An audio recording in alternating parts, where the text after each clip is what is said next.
Muchísimas gracias a todos y todas por estar presentes el día de hoy. Mi agradecimiento especial al Ministerio de Economía y Finanzas por habernos convocado para tan importante labor. Mi agradecimiento al BID, al Banco Mundial y a OPS, que permanentemente nos ha estado acompañando en el proceso. A todos los expertos nacionales e internacionales con los que hemos compartido y que nos han aportado muchísimo en la propuesta. Al Ministerio de Salud y al Ministerio de Trabajo, que permanentemente nos han estado acompañando, y especialmente a los comisionados y al equipo técnico con los cuales hemos realizado un trabajo bastante intenso y bastante profesional. Y un agradecimiento último a mi hija de 8 años, que ha decidido que más importante es venir a escuchar estos temas de política pública que ir hoy día al colegio.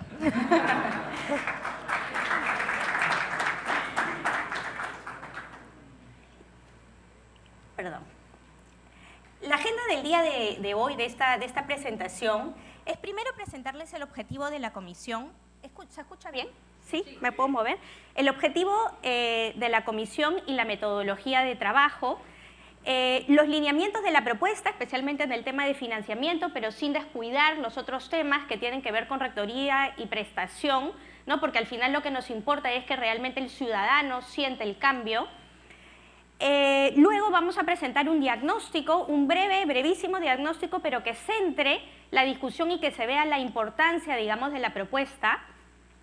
Los beneficios de la propuesta que los va a presentar Lorena, junto con el requerimiento fiscal y la transición, el planteamiento de la transición. Entonces, de acuerdo a la resolución ministerial 017 del 2017, la Subcomisión de Salud tuvo por objeto plantear reformas para financiar la cobertura universal del aseguramiento de salud sin generar informalidad en el mercado de trabajo. En este sentido, la propuesta está bastante centrada en reestructurar el financiamiento de tal manera que podamos hacer un uso mucho más eficiente de los recursos. Esto tiene que ver justamente con lo que mencionaba la ministra de Economía más temprano, ¿no? Que a la hora de hacer un aumento en el gasto público no se siente, y no se siente porque el sistema de financiamiento está tan fragmentado, tan confuso y es tan ineficiente que en realidad los recursos que entran no se trasladan, digamos, en una mejor salud pública.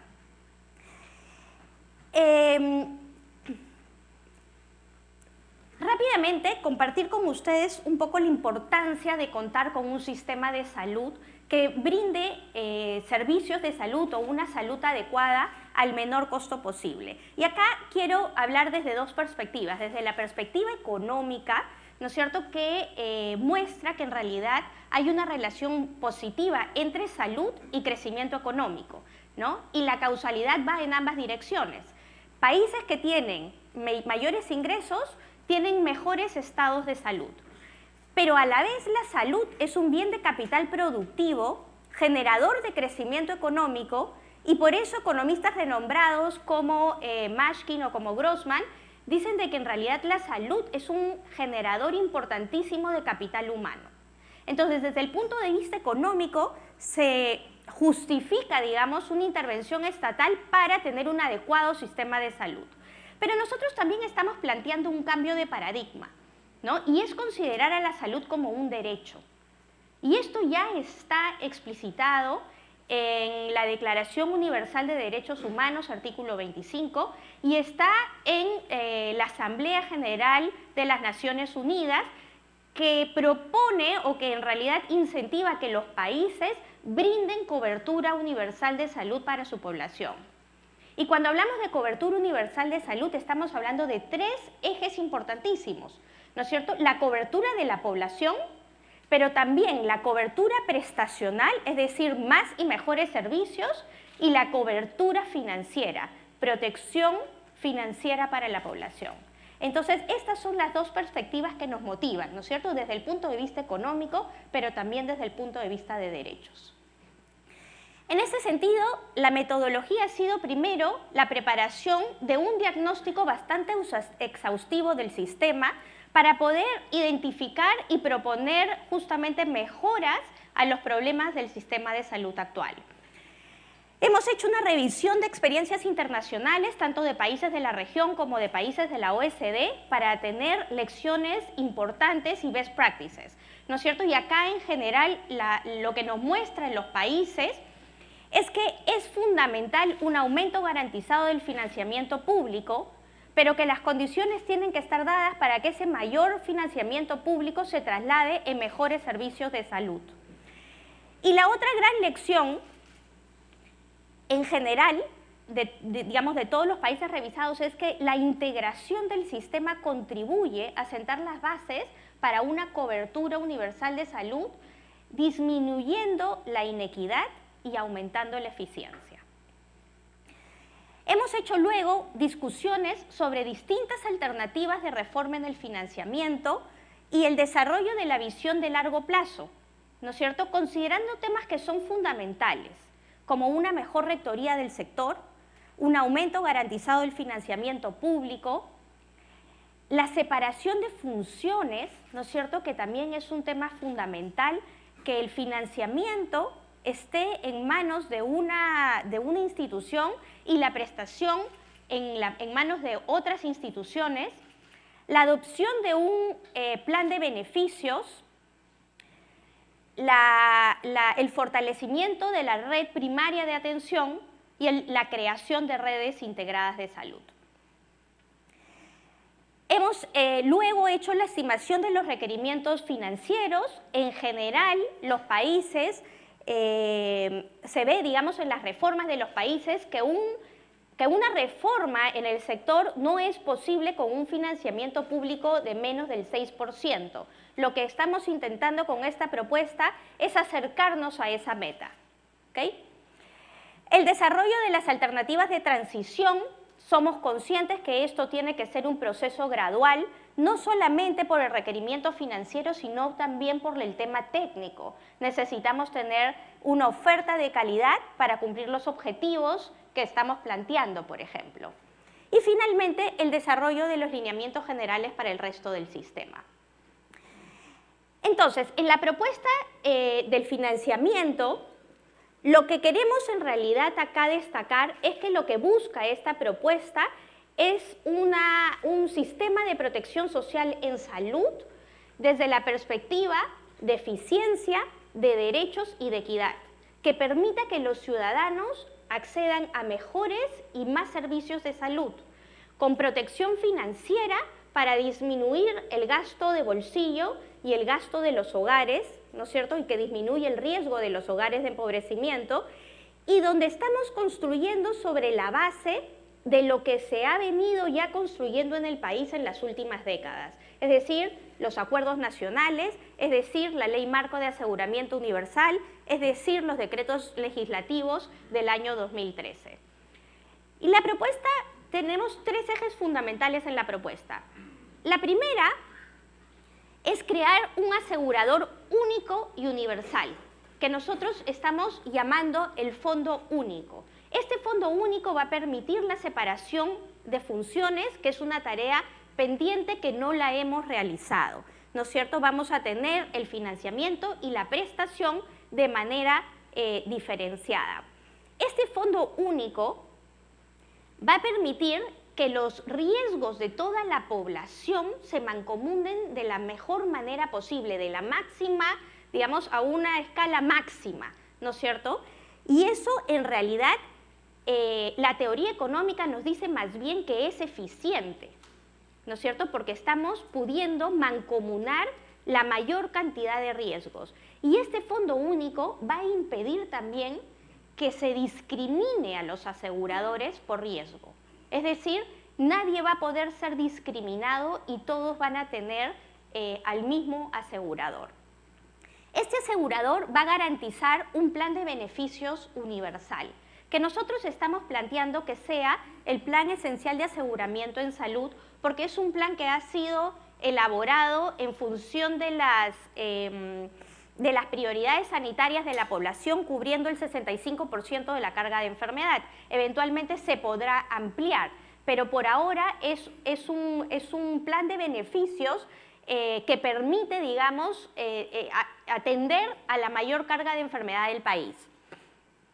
Y finalmente, el financiamiento va a ser vía impuestos, lo cual va a permitir garantizar la sostenibilidad del aseguramiento en el tiempo, independientemente de la condición laboral y de las características socioeconómicas, ¿no es cierto? Por eso es un tema de derechos. Acá no va a haber que una persona sale de salud porque está desempleada y pierde su seguro de salud. Ni van a haber incentivos para que personas en situación de vulnerabilidad no quieran salir del SIS, porque en todo momento va a haber garantía del aseguramiento. En términos gráficos, esta es más o menos la propuesta, ¿no es cierto? Vamos a tener un fondo único, el cual va a tener la posibilidad de hacer una mancomunación de riesgos. Este fondo único va a recibir la plata, los recursos de impuestos generales. Y la cuenta más importante que va a manejar este fondo único es la del Plan Esencial de Aseguramiento en Salud, el plan de beneficios. Este plan de beneficios va a servir como eje organizador del sistema, ¿no es cierto? Va a permitir alinear las inversiones, va a permitir alinear la oferta. Además, hay un fondo de alto costo para las enfermedades, como su nombre lo dice, de alto costo, en función o sobre la base del Fondo Intangible de Solidaridad en Salud actual, el FISAL, que cubre temas de enfermedades raras, que cubre tipos de cáncer, etcétera, para estas enfermedades, digamos, que podrían tener un impacto catastrófico en el financiamiento individual. Importante es que las acciones de salud pública van a tener financiamiento independiente y que vamos a tener también las aseguradoras privadas para que brinden planes de cobertura financiera complementaria y suplementaria, ¿sí? Ahora, fundamental es que este fondo único, que en realidad es bueno que sea monopsónico porque le va a dar justamente una capacidad de compra mucho más importante, va a realizar lo que conocemos como las compras estratégicas. ¿Qué quieren decir las compras estratégicas? Son completamente distintas a las compras centralizadas. Las compras estratégicas quiere decir que el fondo va a decidir qué, a quién y cómo comprar. El cómo tiene que ver con los mecanismos de pago que se utilizan, con los incentivos que va a poder dar este fondo único para que los proveedores den salud de calidad. ¿Okay? Estos mecanismos de pago no tienen por qué ser iguales para todos los niveles de complejidad de las atenciones. En el primer nivel de atención, por ejemplo, un pago capitado funciona muy bien. Eso no sucede en los hospitales.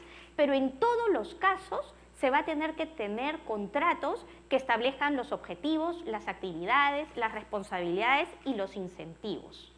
¿Okay? Y lo que vamos a tener es que las compras estratégicas se van a hacer a las redes integradas, donde van a haber prestadores públicos, prestadores de salud y prestadores privados. Y acá la participación privada es fundamental, ¿no es cierto? Porque queremos que todos nos juntemos para tener redes que respondan a distintos niveles de complejidad de los tratamientos y de las enfermedades. ¿Okay? Entonces, en líneas generales, esta es la propuesta, toda la población cubierta con el plan de beneficios, digamos con el PEAS, a través del Fondo Único, que a la vez va también a actuar como un agente de los asegurados. Va a actuar como un agente de los asegurados, protegiendo también que la calidad de la atención sea la adecuada y que se le esté dando las atenciones que requiere. ¿Ok? Entonces, en la propuesta del financiamiento, clave aumentar gradualmente, pero de manera garantizada, el financiamiento para el PEAS. Esto va a permitir lograr una cobertura efectiva y salir del subfinanciamiento histórico, no solamente en relación a otros países, como lo vamos a ver en un minuto, sino con nuestros compromisos con el país, con lo que hemos venido ofreciendo a todos los peruanos, ¿no es cierto? La segunda es que el flujo de financiamiento va a venir especialmente, primero y fuertemente a través del Fondo Único. Entonces, eso va a simplificar enormemente el flujo de financiamiento que tenemos en la actualidad.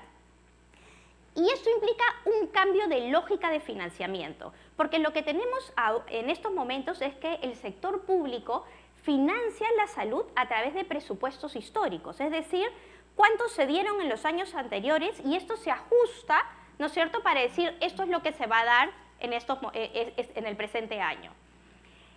Con el Fondo Único y con la propuesta que nosotros estamos haciendo, estamos planteando un cambio en la lógica. Lo que se va a necesitar financiar es el costo esperado del plan de beneficios, es decir, este plan de beneficios se debe de costear y se debe de financiar el costo esperado multiplicado por la cantidad de afiliados que vamos a tener en el sistema. En este caso, la propuesta es los más de 31 millones de peruanos. Entonces, lo que va a recibir el fondo, lo que va a recibir este fondo es justamente el costo esperado multiplicado por la cantidad de peruanos, ¿ok? Y finalmente reconocer que la reforma debe de ser gradual. En otros países esta reforma del sector salud ha demorado 10, 15 años y lo que se hace es establecer en la ley los hitos más importantes.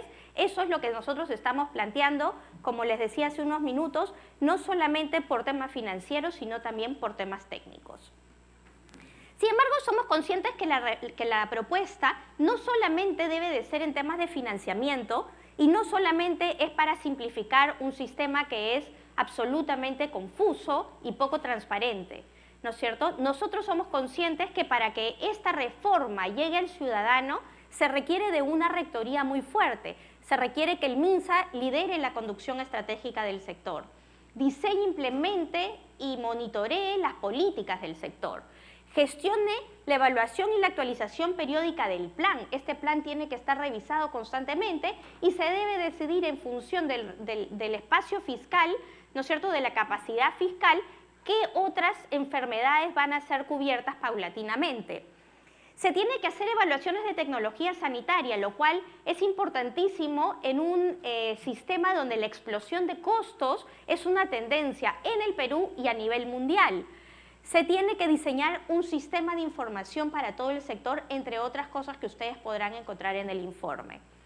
Por el lado de la prestación, es fundamental la conformación de redes integradas que involucren al sector público, a e-salud y al sector privado.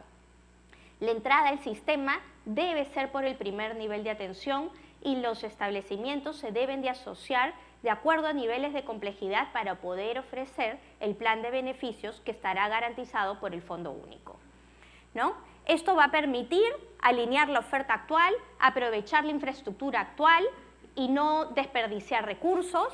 Esto va a permitir mejorar la distribución y los incentivos de los recursos humanos y que no se compita permanentemente por el recurso humano, ¿no? Ahora podemos encontrar un establecimiento del gobierno regional, un establecimiento de salud y uno privado en una misma plaza y el recurso humano simplemente se traslada de un establecimiento al otro. Y esto va a permitir que se logren los estándares de calidad deseados.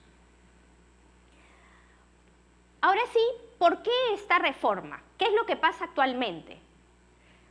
Primero, el gasto público en salud es relativamente bajo a pesar del aumento de la participación del gasto público en el financiamiento en salud y del importante esfuerzo que está haciendo el MEF y el MINSA en estos momentos que han aumentado el presupuesto en salud, sigue siendo un presupuesto bastante bajo, ¿no? De 3.3%, incluyendo al MINSA, los gobiernos regionales y a e-salud. Esto comparado con los países de la OECD e incluso con países de América Latina es sumamente bajo. Tenemos el compromiso como país de ir aumentando el gasto público hasta llegar al 6% y ese es el planteamiento. Segundo, este gráfico nos resume qué es lo que pasa en el sistema de salud actual, ¿ok? Primero tenemos tres subsistemas, el subsector público, la seguridad social y el sector privado. En el eje vertical lo que tenemos son las funciones de rectoría y supervisión, de financiamiento y de prestación. Y en la última línea tenemos la población beneficiaria. Les quiero mostrar acá 5 cosas. La primera es que si bien la rectoría está a cargo del MINSA, En la práctica, esta rectoría está compartida con otros ministerios, con el Ministerio de Defensa, ¿no es cierto?, por las sanidades de las Fuerzas Armadas, el Ministerio del Interior, en el caso de la Policía Nacional, y el Ministerio de Trabajo, en el caso de E-Salud. Las líneas punteadas muestran que los sistemas son cerrados, es decir, tenemos subsistemas que conviven dentro del sistema. Y rápidamente decirles que el financiamiento es fragmentado, si ustedes ven acá hay muchos fondos, y que la prestación es también fragmentada y estas redes de servicios de salud no conversan entre ellas. ¿Ok? Entonces, esta fragmentación no es lo más importante. Lo más importante es cómo pasa el financiamiento a los prestadores. ¿Ok? Y pasa a través de distintos mecanismos con distintas lógicas de planificación, con distintas lógicas de seguimiento. La red pública no solamente recibe presupuesto del CIS y del FISAL, quien paga el costo variable de la atención, es decir, los insumos y los medicamentos. Recibe del MINSA, recibe del GORE, recibe a través de programas presupuestales, recibe a través de presupuesto histórico y termina siendo sumamente confusa la gestión en el puesto de salud o en el establecimiento de salud. Finalmente, la segmentación, ¿no es cierto?, distintas poblaciones, dime quién eres y te voy a decir a qué sistema de salud tienes que ir, ¿no? Y la población sin seguro, que ha demostrado ser la población más difícil de captar y que los sistemas de aseguramiento semicontributivo no funcionan. ¿Cuánto tiempo tengo? Ya está. Ok, entonces solamente acá para terminar, y esto creo que es importante en términos de la integración, digamos, de los fondos, que la forma más ineficiente y que genera más incertidumbre individual para financiar la salud es el pago de bolsillo. Y que la forma más eficiente son los fondos unitarios porque se genera esta mancomunación del riesgo. Y lo que tenemos en el Perú es en realidad un sistema que está a este nivel, de pagos de bolsillo, de aseguramiento privado y de fondos de riesgo fragmentados. Con esto paso y te dejo beneficios de la propuesta. Gracias. Muchísimas gracias a Yanis Seinfeld. Ahora le damos el pase a... se me fue tu nombre. Ahí estoy. Acá estás, sí, Daniela. Me presento yo. Lorena Prieto. Bueno, yo soy consultora internacional, también soy profesora a tiempo parcial de la Universidad del Pacífico. Bueno, Yanis empezó con la propuesta, siguió un poco con el diagnóstico. Yo también voy a hacer un poco ese juego de tratar de justificar un poco la lógica que nosotros utilizamos para poder llegar a la propuesta que hemos llegado, ¿no? Empezando con el tema de los beneficios, como la gráfica que enseñó hace unos minutos atrás Yanis, donde se muestra la segmentación y la fragmentación, uno de los retos que tenemos como peruanas especializadas en este tema es tratar de explicarle a las personas que no conocen el sector salud cómo funciona. Entonces, nosotros nos hemos aprovechado en esta ocasión de que ustedes conocen un poco mejor el sistema de salud y por ende es más fácil explicárselos a ustedes. Sin embargo, creo que todos estamos de acuerdo de que es un sistema súper complicado y súper enredado y con un montón de excepciones. Entonces, una de las motivaciones que tuvo la propuesta que hemos desarrollado es justamente simplificar el sistema. Simplificar el sistema y así poder lograr maximizar los resultados de salud. Entonces, acá hay un montón de cosas que se están diciendo en esta oración bastante sencilla y que es bastante obvia también, que tiene que ver con el hecho de que si nosotros simplificamos el sistema, se hace más transparente. Si nosotros simplificamos el sistema, hay más claridad y la persona puede justamente hacer valer su derecho, que también lo mencionó Yanis antes, su derecho a la salud, ¿no? Cuando el sistema es más sencillo, nosotros sabemos qué derecho tenemos respecto, por ejemplo, a los servicios de salud. No, yo, por ejemplo, tengo un seguro privado, entonces yo termino preguntando siempre, ¿me cubre o no me cubre? Pero la idea de simplificar implica la transparencia para que las personas se empoderen y reclamen sus derechos. Entonces eso también tiene la contraparte de generar una mayor rendición de cuentas. Entonces, esa es un poco la motivación que también está detrás de la propuesta como está desarrollada. Entonces, ¿cuáles son los beneficios asociados a tener un asegurador único y universal? Como dijo Yanis, maximiza la mancomunación del riesgo. Solo para tratar de explicar con un ejemplo que espero sea sencillo, ¿no? Las personas tenemos diferentes riesgos por diferentes razones. En términos generales, existe bastante evidencia que los niños menores de 5 años son en promedio más alto riesgo que las personas entre 5 y 15 años de edad. Las mujeres en edad fértil, por la fertilidad, son más alto riesgo que los hombres en ese mismo rango de edad, que es 15 y 45. Las personas mayores de 65 también son más alto riesgo. Las personas de bajo riesgo son los jóvenes, que 5 años de edad hasta los 15, o los hombres entre 15 y 40, ya a partir de los 40 años, los hombres también empiezan a aumentar el riesgo.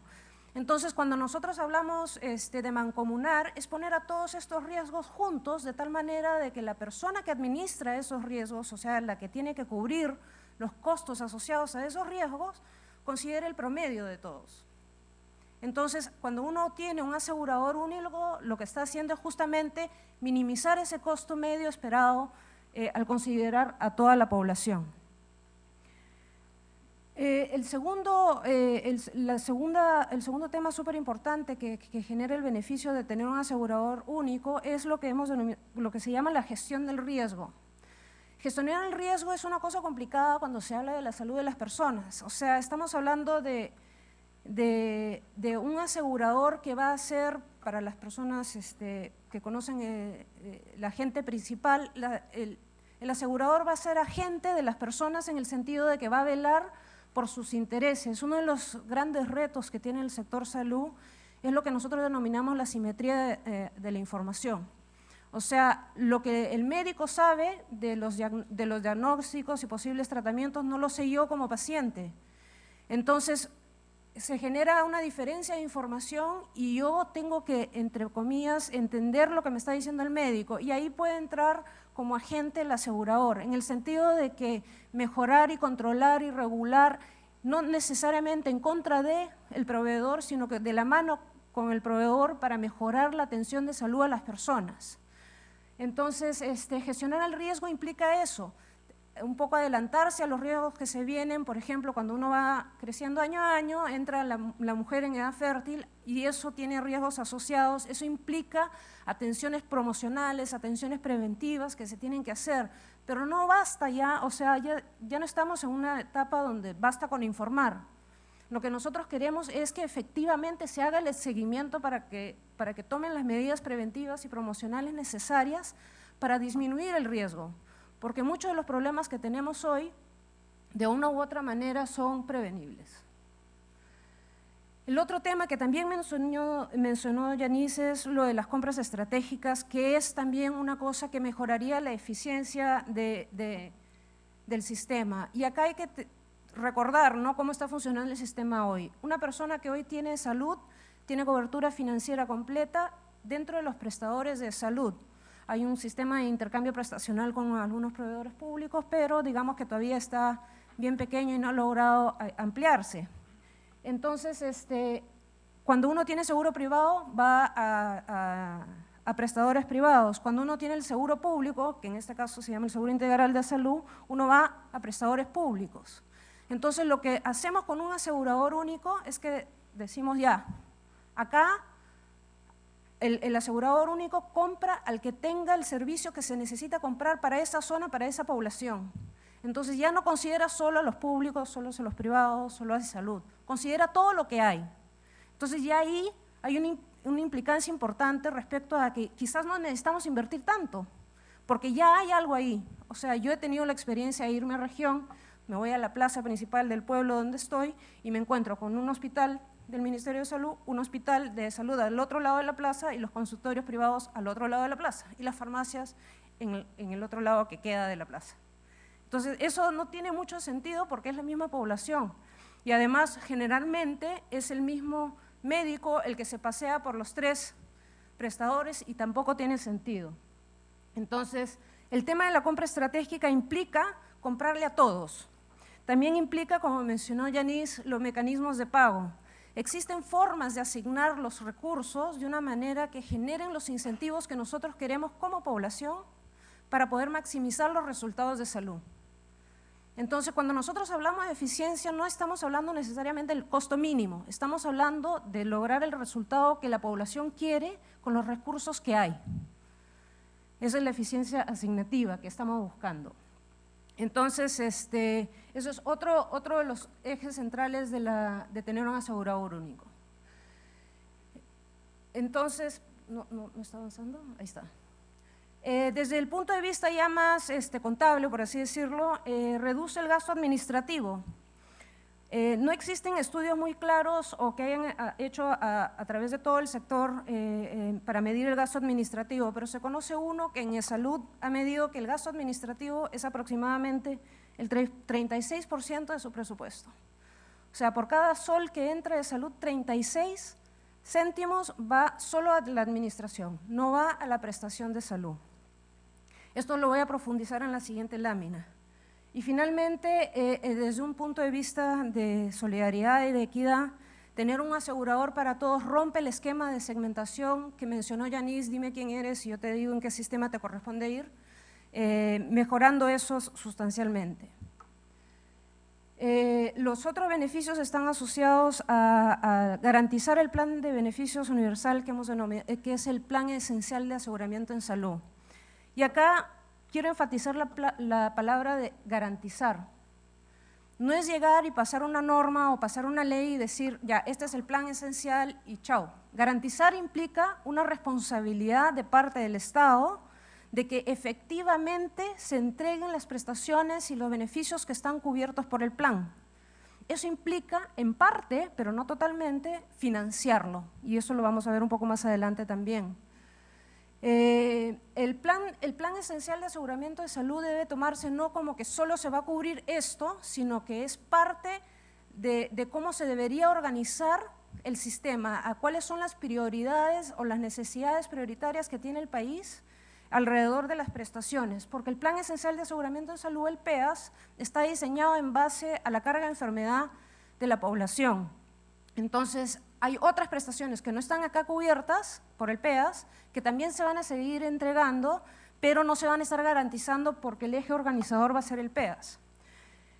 Entonces, nuevamente, que todo el mundo tenga la misma cobertura de servicios, la cobertura prestacional que mencionó Yanis, también mejora la equidad del sistema.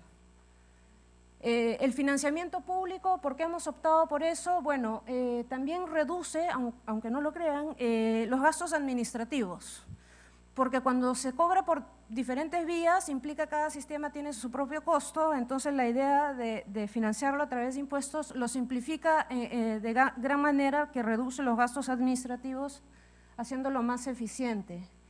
En principio, uno esperaría que el sistema de recaudación de impuestos sea un sistema progresivo o que busque ser progresivo en el mediano a largo plazo. La progresividad de la recaudación de impuestos también es algo que está asociado a hacer un sistema más equitativo. Y finalmente, aunque este no es nuestro objetivo central, obviamente, el financiar vía impuestos permite reducir las contribuciones que se realizan hoy a través para los trabajadores formales asalariados, y nosotros hemos estimado que eso podría reducir la contribución en 2.8 puntos porcentuales. En principio, esto a su vez generaría mayores incentivos para la formalización, pero como les digo, ese no es el objetivo central de la propuesta. Entonces, entrando a un ejemplo específico que se desarrolló cuando estábamos en la comisión, de los ahorros que se generarían o las ganancias que podríamos tener con esta propuesta. Aprovecho para agradecer el que tuvo la idea de hacer este análisis, que fue Fred Wanais del Banco Interamericano, donde revisó un estudio que se habían comparado y separado los países de la OCDE en dos tipos de países, países con sistemas multiseguros y países con seguros únicos. Entonces, de 31 países que se consideraron, 12 son multiseguros y 19 son seguros únicos. Entonces, se estimó lo que se llama el costo asociado a la gobernanza, administración y financiamiento del sistema de salud, o sea, básicamente lo administrativo. Esto en realidad en el estudio incluye un poco más porque esto sale en las cuentas nacionales de salud y no se puede desagregar más que el rango que aquí está considerado, ¿no? Pero en promedio, de los 12 multiseguros, 12 países con multiseguro, 0.479 del PIB va al gasto administrativo. Entre los seguros únicos, eso es 0.208. O sea, el seguro único tiene un costo más bajo. Como son varios países, también se incluye el rango de 95% de intervalo de confianza, ¿no? Entonces eso puede fluctuar entre este rango que se ve en cada columna. Entonces, ¿cuál es la diferencia? ¿Qué implicaría cambiar de un sistema a otro? Habría un ahorro de 0.271 puntos porcentuales del PIB, pasar de multiseguros 0.479 a seguro único 0.208. Entonces nosotros hicimos el ejercicio, estos son estimaciones bastante gruesas, claramente se debería afinar a futuro, ¿no? Pero si utilizamos el PIB de Perú, eso implicaría un ahorro de 1.631 millones de soles, más o menos en promedio, siguiendo esta lógica de los ahorros que se generan en los países desarrollados. Es bastante, en realidad representa más o menos el presupuesto total del SIS, del Seguro Integral de Salud, solo en ahorros por gastos administrativos. Ahora pasamos a la parte de los requerimientos fiscales. Nuevamente, fue un reto llegar a estas estimaciones, porque para entender un poco cómo vamos con este tema del PEAS, porque el PEAS existe desde el 2009, 2010, teníamos que saber, bueno, ¿cuánto se está gastando hoy en el PEAS?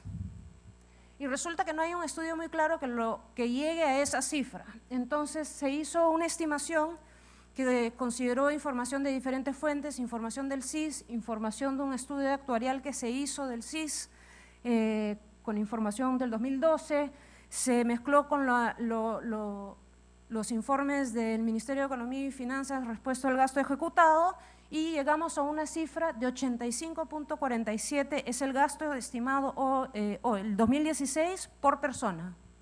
Esto es lo que se gasta en el PEAS por persona, todo el PEAS, todo el costo. Entonces, esto incluye todo el gasto del servicio de salud financiados, ya sea por el Ministerio de Salud, por los gobiernos regionales o GORES o por el Seguro Integral de Salud. Suena poco, es poco, porque como dijo Yanis, está subfinanciado. Entonces, ¿cuál es la contraparte de esta cifra? Es cuánto nosotros esperamos que cueste el plan esencial de aseguramiento en salud con la población que tenemos hoy. Hay un estudio que ha desarrollado justamente el costo del PEAS, que lleva el costo del PEAS en un rango de 420 soles por persona a 1.600.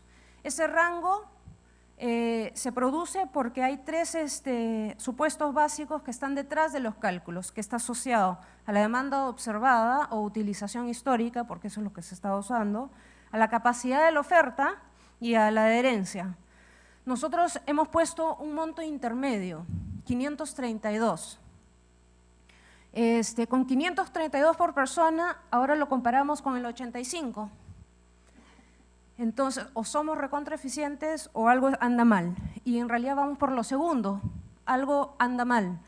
Y es el subfinanciamiento. ¿Qué quiere decir eso? De que no se están dando los recursos necesarios para entregar las prestaciones que hemos garantizado a través del PEAS. Y por eso vuelvo al tema. Nosotros queremos que en la propuesta se enfatice el tema de que se tiene que garantizar.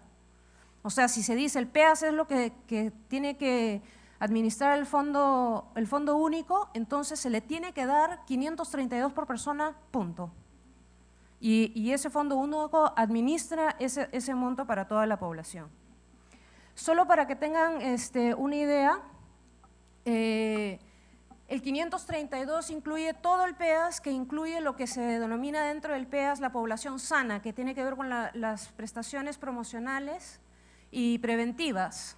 De los 532, aproximadamente el 133 soles por persona van a esa parte. O sea, el 25% del presupuesto está asignado a lo que es prevención y promoción, justamente para reducir los riesgos a futuro de otros problemas de salud.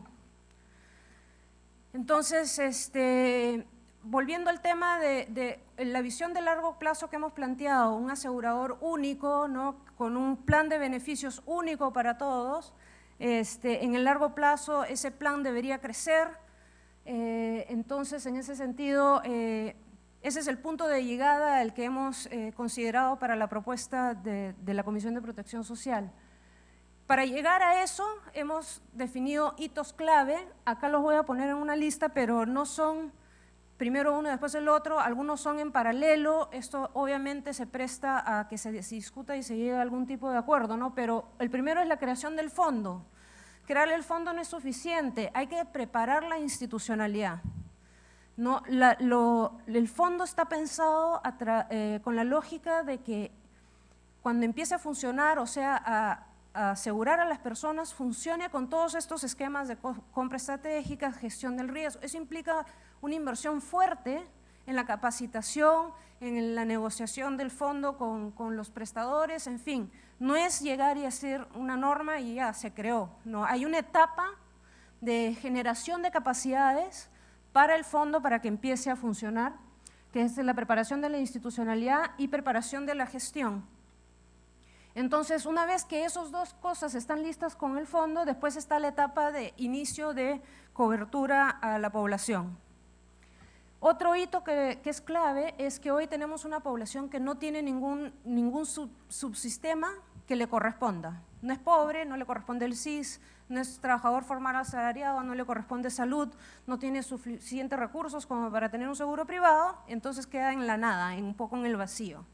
Esas personas sin seguro es un hito que nos parece súper importante porque al lograr ese hito se logra la cobertura universal poblacional. Quizás no efectiva, pero sí la poblacional que estamos buscando. Después está la cobertura de la población de salud. Y esta población se hace importante porque hoy tiene un tipo de cobertura que está asociada a la contribución que se realiza.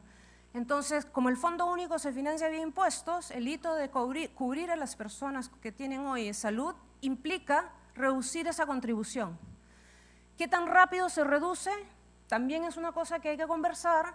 En principio, lo mejor sería que se reduzca en un solo momento en el tiempo para no generar una escalera en el tiempo, no, mañana ya no es 9, sino es 8 y después 7, sino que en un solo momento cambiarlo para no generar mucha incertidumbre en el mercado.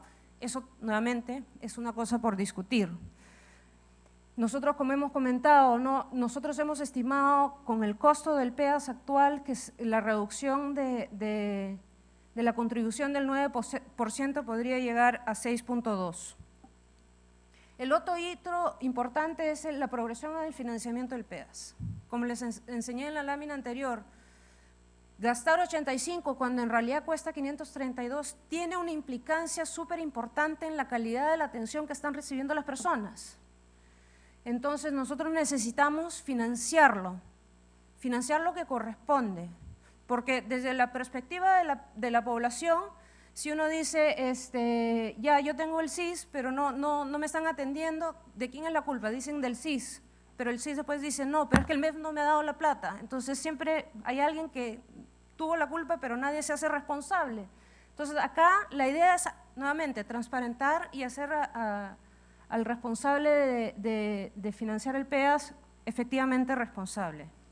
Y el otro hito es la creación del Fondo de Alto Costo, que es un fondo especial con problemas de salud que están asociados a prestaciones de salud que son muy costosas. Entonces, entremos a tratar de dimensionar este esfuerzo que estamos planteando. En el eje horizontal tenemos diferentes escenarios, todo esto es con el presupuesto 2016, y en el eje vertical tenemos lo que vamos a representar en relación al Producto Interno Bruto, al PIB. En azul se representa lo que se gasta de impuestos y en verde se representa lo que son las contribuciones en salud. Hoy 0.22 puntos porcentuales del PIB se gasta en el PEAS, hoy 2016, y 0.45 se gasta de salud para financiar el PEAS. Esto es solo PEAS, solo el plan esencial.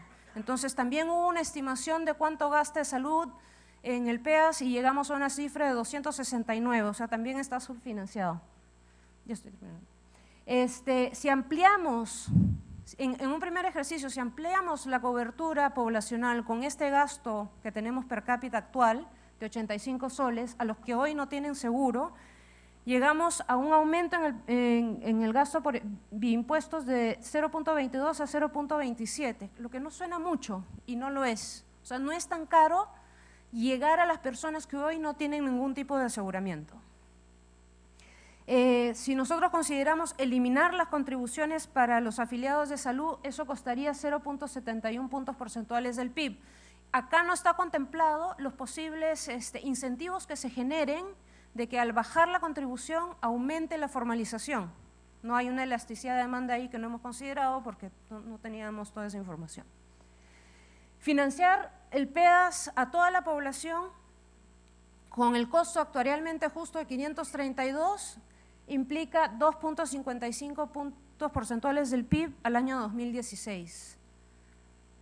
Ahí sí suena bastante. ¿Por qué? Porque hemos estado con un sistema súper subfinanciado hasta la fecha. Ahora les voy a presentar en unas gráficas un poco la transición como la hemos pensado, ¿no? Hemos visto dos alternativas dentro del informe, acá les voy a presentar la que nos parece la más razonable. Entonces tenemos nuevamente en azul impuestos, en verde salud, tenemos ahora la cobertura poblacional en el eje horizontal y el gasto per cápita en el eje vertical. Ahí está el 85 y los 269 que gasta hoy es salud. Esta es la situación actual. Hay un espacio entre los dos porque hay una población que no tiene seguro. ¿Ok? Entonces, en una primera etapa, ampliación de la cobertura a personas sin seguro implica que ese 85 se expande a la población que hoy no tiene seguro. Se mantiene el financiamiento de salud como está hoy. En una siguiente etapa, se cubre parcialmente a las personas que hoy están en salud con impuestos. Eso implica que ya ahora el 85 soles por persona va a toda la población. Eso quiere decir que aún se mantiene un financiamiento del PEAS a través de contribuciones de 184 por persona. Y finalmente, bueno, de la tercera etapa, perdón, es empezar a financiar todo lo que es el PEAS en salud con impuestos, ¿ok? Eso implica que sí va a haber un gasto diferenciado entre población formal asalariada y no formal asalariada. Y finalmente la tercera etapa es lo que hemos denominado en el informe el sinceramiento del financiamiento, ¿no? Que es aumentar el financiamiento a todos. Y esa sería una tercera etapa. Si uno lo ve año a año, entiendo de que las presentaciones van a ser disponibles al final, creo, no estoy segura. Ya, sí me dijeron atrás, ok. Eso es para, he visto gente tomando foto, ok. Entonces ya… esta lógica vista año a año, se podría entender así. La primera es la situación actual que vimos hace dos láminas atrás. Después empezamos a ampliar la cobertura poblacional y empezamos a ampliar el financiamiento. Esto está planteado para que el año 2030 se llegue al financiamiento sincerado del PEAS, ¿no?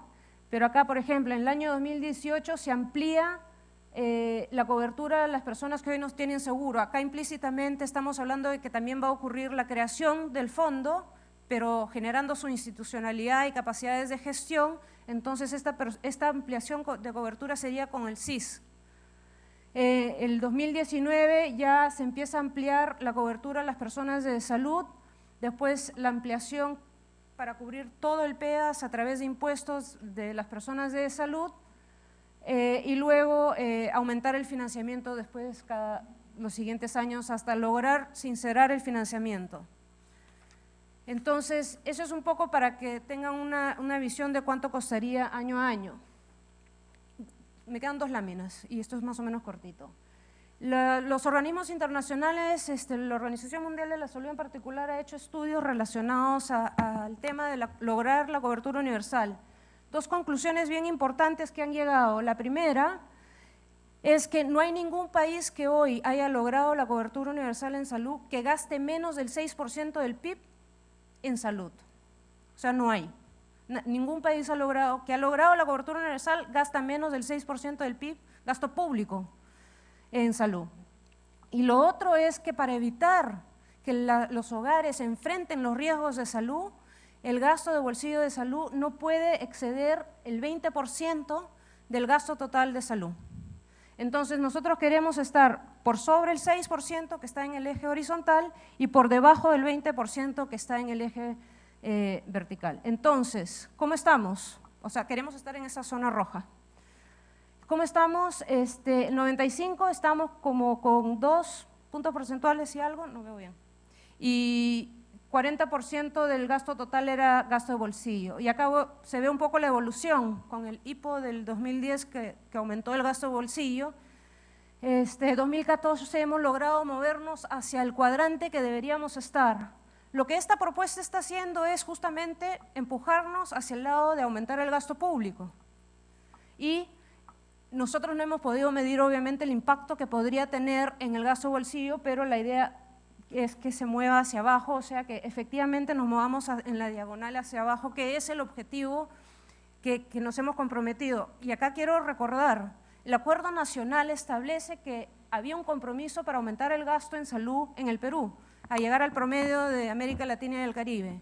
Nosotros como país también hemos firmado el compromiso con la Organización Panamericana de la Salud y la Organización Mundial de la Salud de seguir haciendo esfuerzos para llegar al 6% del gasto público en salud como porcentaje del PIB. O sea, todo esto está en línea con otros planteamientos que hemos hecho como país. Ahí está, los 2 puntos son América Latina y el Caribe, solo para que tengan una idea de por dónde vamos. Entonces, ya para finalizar, queríamos resaltar, bueno, ¿qué pasa si no hacemos nada? No, vamos a mantener un sistema segmentado donde vamos a seguir teniendo a una población que no tiene acceso a ningún tipo de aseguramiento, personas que terminan financiando su salud a través del gasto de bolsillo, y el gasto de bolsillo es la forma más ineficiente y más inequitativa de financiar el gasto. ¿Por qué? Porque depende de cuánta plata tenga la persona. Entonces, si yo soy una persona pobre, que no tengo acceso al SIS, termino no buscando la atención porque no tengo lo suficiente para acceder al servicio. Y si no busco esa atención en el momento que ocurre, empeora mi situación de salud y al final entro por emergencia, entro por urgencia y la situación se hace mucho más cara y siendo esa evitable. Por otro lado, también en esos mismos estudios que hizo la Organización Mundial de la Salud, se estimó que en promedio, en ese momento, en el año 2010, 30% del gasto total en salud se pierde en ineficiencias. Yo les había comentado que en el caso de salud se estimó en 36%. Con una revisión de países, otros países en el mundo, la OMS llegó a que en promedio era 30% del gasto total en salud, que es bastante. Yo ya mencioné el gasto de bolsillo, que en el caso peruano mucho del gasto de bolsillo va a la automedicación. Y bueno, y otra cosa que también hemos revisado es que salud siempre tiene el reto de que no logra recibir todos los recursos necesarios para financiar lo que cubre, y ahí parte del reto que tiene salud es que cubre todo. O sea, todas las prestaciones, menos unas excepciones menores, y todo el costo de la prestación. Entonces, el déficit que tiene salud al año es más o menos 500 millones de soles. Sin mencionar el detalle, ¿no?, de que los que le deben plata de salud resultan ser justamente el sector público, y ahí también hay una cosa un poquito particular de nuestro país. Bueno, quiero reiterar los agradecimientos a todo el apoyo que recibimos del equipo técnico, incluyendo Álvaro Monge, Vilma Montañez, que la vi por ahí, Juan Carlos, que debe estar por ahí, a Malva, que también la he visto por ahí, del Banco Mundial, a Cristel Vermers del Banco Mundial, a Camilo Sí de OPS, a Amalia del Riego también de OPS, Gustavo Vargas también de OPS, por todo el apoyo para justamente generar una discusión técnica de alto nivel para poder llegar a esta propuesta que hemos desarrollado. Y bueno, creo que estamos disponibles para discutirlo un poco más en otros foros. Y sin más, les agradezco el tiempo. Gracias.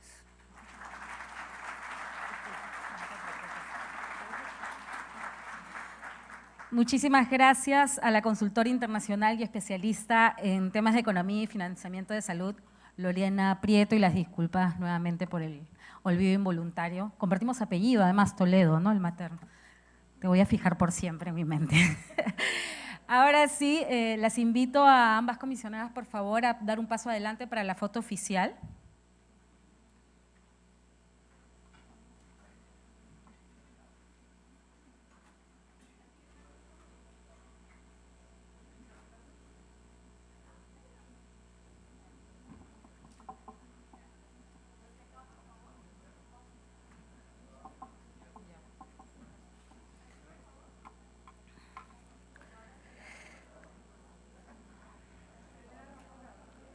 Muchísimas gracias a nuestras expositoras y como hemos visto, se plantea la creación de un sistema de calidad que brinda acceso universal y equitativo a los servicios de salud.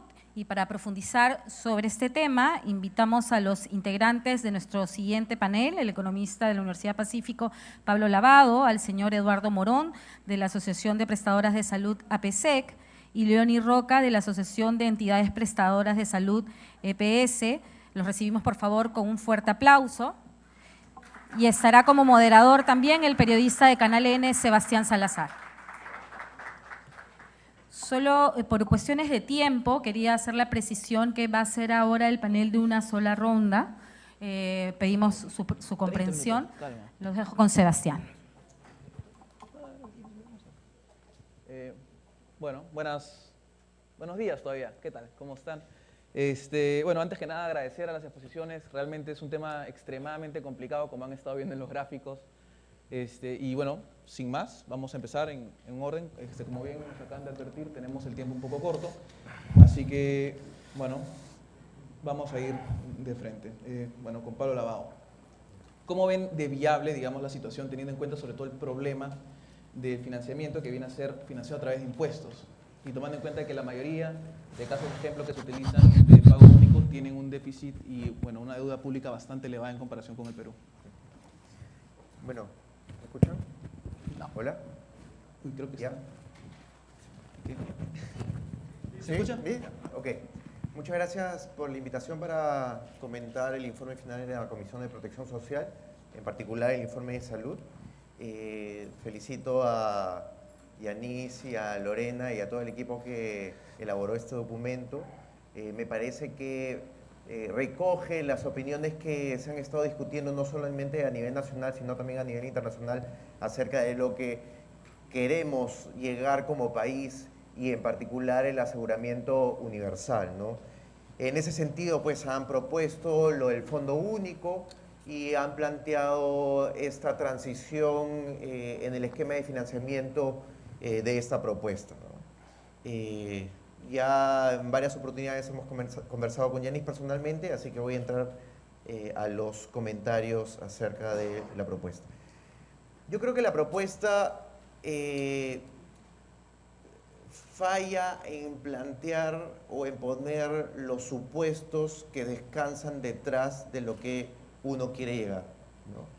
Y en particular no se presentan o sustentan bien los supuestos acerca de la sostenibilidad fiscal de cómo llegar a este 2.55 puntos porcentuales adicionales que se requieren, ¿no? Vía impuestos, pero vía impuestos viviendo en un país en donde la presión tributaria es súper baja en comparación a los ejemplos que ellas han puesto en la propuesta, y un país en donde la informalidad es del 73% y que también curiosamente es un tanto diferente a los ejemplos que han puesto en la propuesta. Entonces, esta propuesta yo la veo más una propuesta de largo plazo bajo unos supuestos macroeconómicos que ya no van a depender tanto del sector salud, sino del país en general. Y detrás de este financiamiento, detrás de estos 16.000 millones aproximadamente que proponen adicionales, me parece que es un número subestimado en el sentido de que el PEAS en el que se está evaluando la propuesta es un PEAS desactualizado y que, dada la experiencia que hemos podido tener en el sector, nadie conoce los costos del sector salud, ¿no? Ni siquiera el Ministerio de Salud no conoce los costos. Yo he estado en el Ministerio, no conocemos. Se tiene que hacer un esfuerzo tremendo por transparentar estos costos. Hay un nivel de ineficiencia altísimo y efectivamente, pues, tratar de plantear una propuesta sobre la base de algo que se ha hecho anteriormente y que no tenemos conocimiento exacto hoy en día va a ser muy difícil. Y además estos 532 no toma en cuenta, como bien decía Lorena, hay que aumentar algunos parámetros y en esos parámetros hay que aumentar la oferta disponible. Esto quiere decir que el aumento de la oferta también hay que dimensionarla en el largo plazo y habría que adicionarlo a los 16.000 millones de soles que están planteando. Estos 16.000 millones tenderían a cubrir más o menos un 60% de la demanda, de acuerdo con el informe. Entonces no serían los 31 millones de peruanos los que estarían cubiertos, sino que efectivamente estarían cubiertos el 60%. Bueno, esto falta discutir. Y lo otro es qué hacer hoy en día, ¿no? ¿Qué hacer hoy en día para llegar a ese punto de un fondo único? Y una de las cosas que el Ministerio de Salud ha estado impulsando en los últimos meses y que sigue impulsando actualmente es el desarrollo y el fortalecimiento del intercambio prestacional. Si bien es cierto, ahora mismo no vamos a poder meter en un fondo único al Ministerio de Salud, al sector privado y a salud, pues demos un paso atrás y pensemos ahora mismo cómo fortalecer el intercambio de las prestaciones entre el Ministerio de Salud y salud, ¿no? De tal manera que en aquellos lugares en donde con mayor probabilidad hay personas no afiliadas no hay oferta disponible de uno u otro, pero sí hay afiliados, se puedan utilizar indistintamente estos servicios. Esto va a ayudar a que aumente la cobertura efectiva de la población y no solamente en teoría, ¿no? Ahora, quiero anotar que en la literatura internacional, y esto ya lo habíamos conversado con Yanis, todos estos esquemas de fondo único no es tan claro que generen eficiencia administrativa, porque no es riguroso cuando se dice que el fondo único va a generar una eficiencia administrativa. De hecho, es interesante la tabla que muestra Lorena, en donde países en donde tienen un fondo único tienen ganancias administrativas, pero esa es una lectura. La otra lectura es que primero el país consiguió ganancias en eficiencia administrativa y luego pasó a lo del fondo único. No es tan claro que el fondo único va a generar directamente una eficiencia administrativa. Y en ese sentido, un paso atrás sería, pues, ahora mismo fortalecer las eficiencias, ganar eficiencias en algunos aspectos claves de cada uno de los sectores, tanto en el Ministerio de Salud como en salud. En el Ministerio de Salud, pues, se pueden ganar eficiencias haciendo compras centralizadas, se pueden ganar eficiencias disminuyendo aparato administrativo ocioso, etcétera, etcétera. Se pueden buscar ahí varias cosas que se tienen en mente. Y finalmente quiero apuntar y resaltar en el informe el fortalecimiento de las redes integradas. El fortalecimiento de las redes integradas en el sentido de prevenir antes de gastar en la curación. Y esto va a generar ahorros significativos en el costo de la salud y en el costo de la intervención. Pero para esto, ¿qué necesitamos? Necesitamos, pues, reformas en las políticas de recursos humanos, reformas en el abastecimiento y logística de los medicamentos y reformas también en el mantenimiento de los equipos y de la infraestructura, ¿no? Claro. Bueno, gracias por esa aportación. Ahora vamos a pasar con Eduardo, que tengo entendido que tienes una presentación. Sí, pero si quieres, primero, totalmente de acuerdo con lo que ha dicho Pablo. Sí, justamente antes de eso, porque parte del tema es ver cómo aumentar las prestaciones para todo el sistema, ¿cierto? Que es la propuesta que nos da Pablo, es trabajar sobre lo que tenemos, mientras que la reforma nos da generar un sistema completamente nuevo que tiene, bueno, como Pablo ha dicho, mejor ciertas... Pero se puede hacer una transición, en efecto, es lo que nos está diciendo, y sobre eso tu comentario. Sí, déjame ponerlo en... ¿se escucha esto? Sí. Sí. Déjeme ponerlo en una manera que se entienda perfectamente para todos. Todo el mundo conoce a Inés Melchor, ¿no? Inés Melchor corre la maratón en 2 horas 26 minutos y 48 segundos. ¿Okay? Yo no hago eso. ¿Okay? Yo ni siquiera llego a eso, muero antes de ese camino. Si yo, viniera a ustedes a pedir fondos para promover mi carrera, para batir el récord de Inés Melchor, claramente nadie, salvo mis amigos, ¿no? Ni eso, porque sabrían que moriría en el intento. ¿Okay? Yo corro. En cambio, el doctor Lavado, que corre, que es maratonista, ¿okay? Claramente sí podría conseguir recursos para tratar de batir el récord de Inés Melchor. Y yo creo que lo central en esto es que no nos estamos preocupando, o sea, estamos pretendiendo que la solución es tirarle plata a un sistema que no funciona. ¿Okay? Eso no vamos a generar ningún resultado diferente al que hoy día tenemos. ¿Okay? Entonces, el problema no es, fundamentalmente de recursos, el problema es que yo no corro como Inés Melchor, ¿okay? Que yo no tengo las eficiencias internas y jamás la voy a poder desarrollar para lograr correr y batirle el récord a Inés Melchor. ¿Okay? Entonces, lo que hace falta es cambiar, y yo he escuchado muy poco en todo el tiempo que han tenido Yanis y Lorena para presentar, he escuchado muy poco de eso, que yo creo que es la parte esencial por donde debemos empezar. Si yo voy a donde la ministra de Economía, y lamentablemente se fue el ministro de Salud, pero si el ministro de Salud va a donde la ministra de Economía y le dice, yo necesito el doble de plata porque voy a correr como Inés Melchor, obviamente que la ministra le va a decir, estás loco, ¿okay? No hay forma que lo hagas, ¿okay? Es absolutamente imposible que lo hagas. Entonces empieza a hacer dieta, empieza a, hacer que tu sistema tenga más músculo, empieza a hacer que tu sistema sea más transparente, más eficiente, y entonces ahí hablaremos de más plata. Entonces, acá yo creo que estamos poniendo la carreta delante de los caballos. Me parece que el gran esfuerzo nacional en esta tarea es hacer que el sistema de salud sea más eficiente. ¿Okay? Entonces, si me entendieron eso, me doy por bien servido.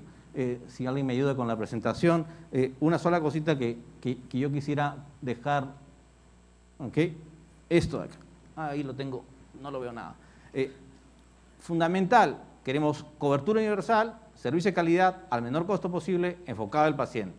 Y por eso digo, lo más importante de esto no es plata, es gestión, es gobernanza, es auditoría y control de gestión. Esas son las grandes tareas que necesitamos hacer hoy, no en el 2035 en que realmente tengamos los ingresos fiscales de un país OECD.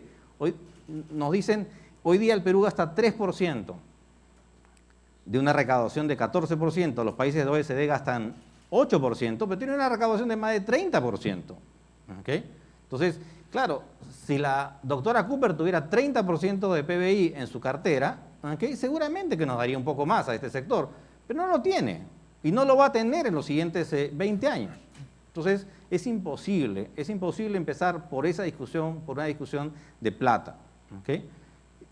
Esta es la única lámina que quiero mostrarles. ¿Okay? Insisto, no es plata, es gestión. ¿Okay? Lo que necesitamos es, y eso se dice en el informe, necesitamos separar financiamiento, prestación, necesitamos claridad y transparencia en el gasto. Pablo, que ha estado en el ministerio, reconoce que no saben ni siquiera cuáles son los gastos, los costos. Entonces es importante, o sea, realmente es increíble pretender cambiar un sistema sin ni siquiera saber cuánto cuesta administrarlo. ¿Okay? Ni siquiera sabemos eso. Entonces estamos abriendo el capó de un motor y estamos tratando de sacar piezas y ni siquiera sabemos cómo funciona ese sistema. ¿Okay? Yo creo que no se trata de fusionar sistemas, sino integrarlos, articularlos para cumplir mejor esos objetivos de mayor cobertura, mejor servicio y menor costo. Hay que cambiar incentivos. A mí me suena la presentación de la propuesta tremendamente de pizarra, ¿okay? Funciona en la pizarra. pero los incentivos son brutales, son tan importantes en el diseño de los sistemas como la plata. Y lo que realmente hay que cambiar acá son los incentivos. Hoy día, los incentivos están para que los recursos que llegan se desvíen, y se desvíen a donde no corresponde que terminen, ¿okay? A manos privadas, a manos de algunos, ¿okay? Y claro, después van a decir, oye, tengo muy poca plata en el balde, y al costado estoy haciéndole un hueco más grande, ¿okay? Entonces, ese es el problema, ¿okay? Yo creo que el modelo tiene que estar centrado en el ciudadano, que cada vez que migra su estatus laboral de dependiente a independiente, de formal a informal, no se ponga en riesgo la atención de salud ni tampoco su presupuesto. Me quedo ahí. Gracias. Bueno, pasamos entonces con Leoni. A ver, ¿cuáles son las apreciaciones? Hemos tenido una postura harto crítica. A ver, yo voy a ser un poco más optimista. Primero, creo que es una buena noticia que se empiece a hablar de la salud y de la salud pública. Estos debates, cuando yo entré a la industria de seguros hace 6 años, nadie hablaba de salud. Era una preocupación de los aseguradores, de las EPS, y la prestación privada hacía lo que podía, y realmente no había una discusión pública de salud. En los últimos años empezamos a notar que hay debate público, hay entrevistas, este esfuerzo que han llevado a cabo la Comisión, y Yanis y Lorena, hay que felicitarlo en ese sentido. Es un gran éxito que estemos hablando de estos temas, ¿ya? Y para que tengan una idea de lo lejos que estamos de lo deseable, hay que entender que en salud tenemos lo que se llama el CIE, el Código Internacional de Enfermedades. Es un libro que tiene las 11.000 enfermedades, es como un diccionario de las enfermedades. Bueno, resulta ser que cada enfermedad debería tener, como cuando uno compra cualquier cosa, unos términos de referencia, ¿no es cierto? Eso se llaman las guías, los protocolos, en fin. Bueno, nosotros tenemos tal desorden, y ahí recupero, porque quiero recuperar, hay muchas cosas muy valiosas en el informe de la Comisión. El rol rector de MINSA consiste en eso, en empezar a hacer esas guías, esos protocolos que dicen qué molécula tienes que usar, qué análisis diagnósticos tienes que usar, cuáles no debes usar, cuál es el costo aproximado de cada enfermedad. No es lo que te cuesta en función de lo que gastaste hoy día y lo distribuyes entre el número de enfermedades. Es no, agarro los términos de referencia, me voy de una consultora, que hay 300 en el mundo que hacen esto, y me dicen cuál es el costo eficiente para curar una faringitis alta, aguda, ¿no? O cuál es el costo eficiente para curar una enfermedad, una diarrea, o cualquier cosa, en fin.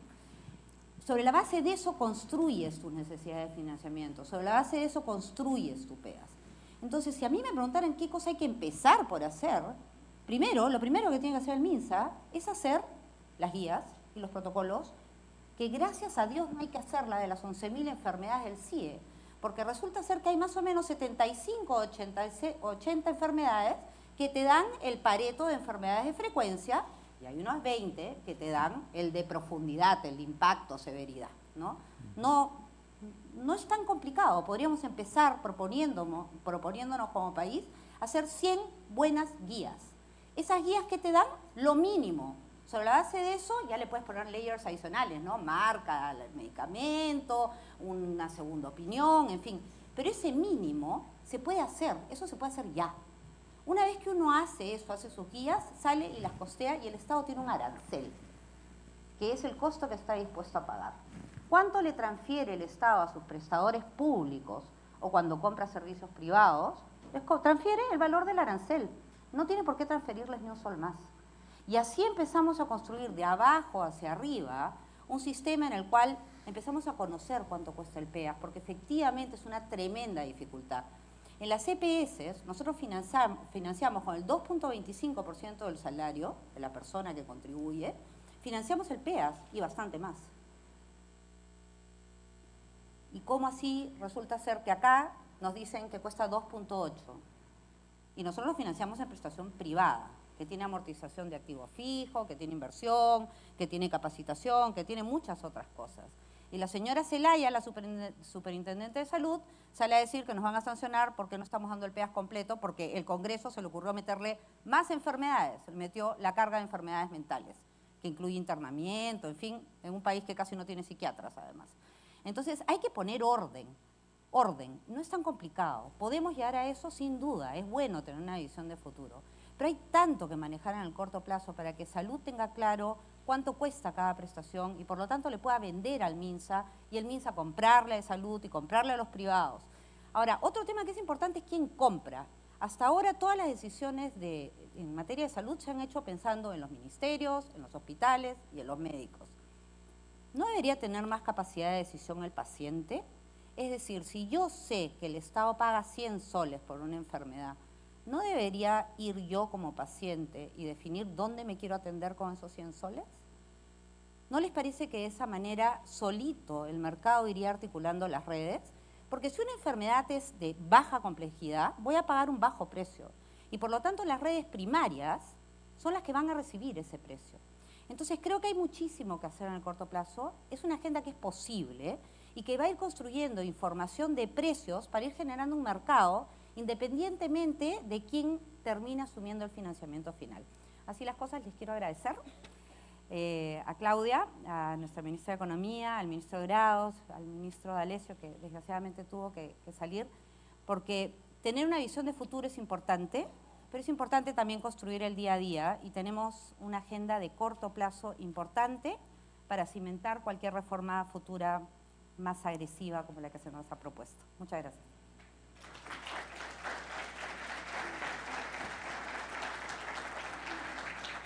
Bueno, falta una ronda relámpago, digámoslo así, un poco más veloz en cualquier caso. Y yo tengo, digamos, una cuestión, y es que en general estamos viendo que el Perú está envejeciendo bastante.